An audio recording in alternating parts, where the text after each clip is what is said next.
Olá, tudo bem? Eduardo Martins aqui. Vamos falar hoje, pessoal, sobre as guerras, não é?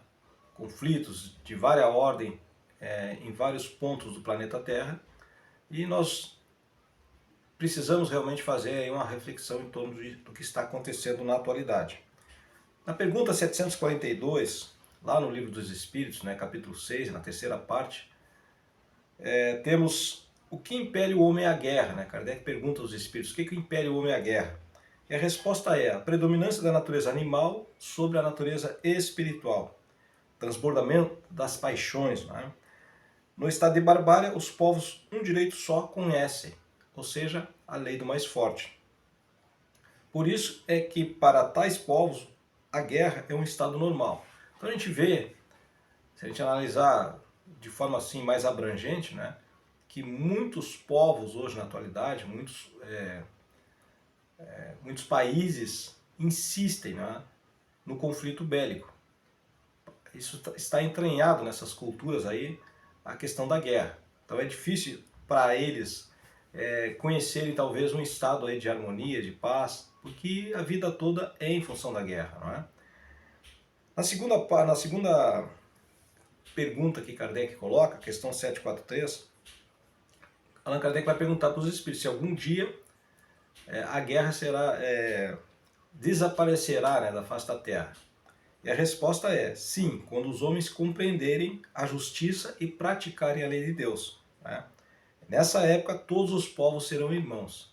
Então haverá algum momento, né, e aí a gente fala de transição planetária também, que entendemos que num planeta de regeneração, como é o nosso próximo estado, né, a nossa próxima condição do planeta Terra, é possível que não tenhamos mais guerras, né, que os povos realmente se tratem como irmãos. Embora as diferenças que devam continuar, não é? Cada povo com a sua cultura, com as suas tradições, mas se respeitando como povos irmãos. Qual o objetivo a providência tornando necessária a guerra? Né? O que objetivou a providência tornando necessária a guerra? Né? Liberdade e progresso. Então todos esses conflitos aí, eles tendem, né, a libertar as pessoas do jugo escravizador, não é? E o progresso também. Em suma, essa é a resposta dos espíritos. Né? E que se deve pensar daquele que suscita a guerra para proveito seu? Né? Então, esses líderes que muitas vezes estão aí invadindo outros países, buscando aí, se apropriar dos recursos naturais dos países, né? do país que está sendo invadido, buscando as riquezas, né? para seu próprio proveito. Né? A resposta dos espíritos é: grande culpado é esse, e muitas existências lhe serão necessárias para expiar todos, vejam, expiar todos os assassínios de que haja sido causa, porquanto responderá por todos os homens cuja morte tenha causado para satisfazer a sua ambição. Então a grande responsabilidade que esses líderes, né, que fazem a guerra, que propõem a guerra, que buscam invadir outros países, eles vão acarretar para si mesmos, né, talvez aí séculos, se não milênios, né, de expiação, porque imaginemos, pegando esse exemplo agora desse ataque, né, nesse final de semana, somente ali foram inicialmente 200 pessoas e agora já está no número de 900 pessoas. Né? Então quem orquestrou isso aí, quem está liderando, seja as razões que tiver, vai responder por esse desencarne de cada pessoa, né, que foi morta em função de um ataque surpresa, tirando a vida dessas pessoas. Então, grandes responsabilidades dos líderes que levam os povos à guerra terão que responder por cada um, né? Como diz aqui, dizem os espíritos a Kardec. É importante que façamos essa reflexão para analisarmos com mais propriedade os conflitos que estão acontecendo em torno do globo, não é? Principalmente nesse momento que sabemos que é um momento de transição planetária. Importante é não nos desarmonizarmos em relação a tudo que está ocorrendo e mantermos a fé em Deus, né? E passarmos de forma mais equilibrada possível por esse momento de transição, nós que estamos vivendo esse momento de transição. né? E os nossos filhos, aqueles que estarão após nós mesmos, que virão após nós, saberem se conduzir nesse momento da transição planetária, que já começou há muito tempo e está agora talvez aí num ponto, né, importante.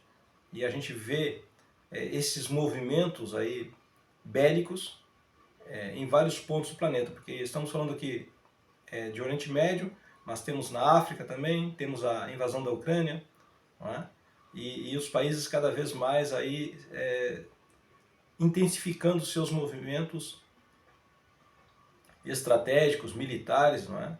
Então isso realmente causa uma certa preocupação, mas aí nós entendemos que o Espiritismo vem justamente para nos dar a tranquilidade, nos esclarecendo, né, nos mostrando o momento atual do planeta e tudo que pode acontecer para aqueles que fomentam, né, essas guerras. Provavelmente, né, acreditamos que muitos desses líderes, principalmente, e grupos fanáticos, religiosos, etc., né, que estão inseridos nesse contexto da guerra, dos ataques brutais, que são responsáveis por desencarnes de centenas, milhares de pessoas, provavelmente acreditamos, né, pelo que o Espiritismo nos esclarece, eles não terão mais espaço aqui na Terra, tendo em vista que o planeta realmente está nessa configuração nova, né, mudando para regeneração. Então, a nossa visão é exatamente essa visão de buscar, dentro da atualidade, o posicionamento da doutrina espírita. O que ela nos diz, o que ela nos informa a respeito, para que nós tenhamos aí um melhor proceder diante de tudo isso, né? Porque num primeiro momento nós muitas vezes já tomamos uma posição precipitada em relação a essas injustiças, porém existe todo um contexto ali histórico, não é? E obviamente a gente sabe que ali se trata também de grupos espíritas, espíritos, né? Que estão vinculados a processos violentos, vingativos, não é? E que realmente querem exercer o seu poder de mando, né, através da violência. Então fica aqui o nosso estudo, a nossa reflexão, à luz da doutrina espírita, sobre esse tema. Nas questões 742 até 745, né? Parte terceira do Livro dos Espíritos, capítulo 6, né? A lei de destruição, certo? Nós entendemos um pouco melhor aí, pelas respostas dos Espíritos a Allan Kardec, sobre esse flagelo que é a guerra. Um grande abraço, nos vemos no próximo vídeo.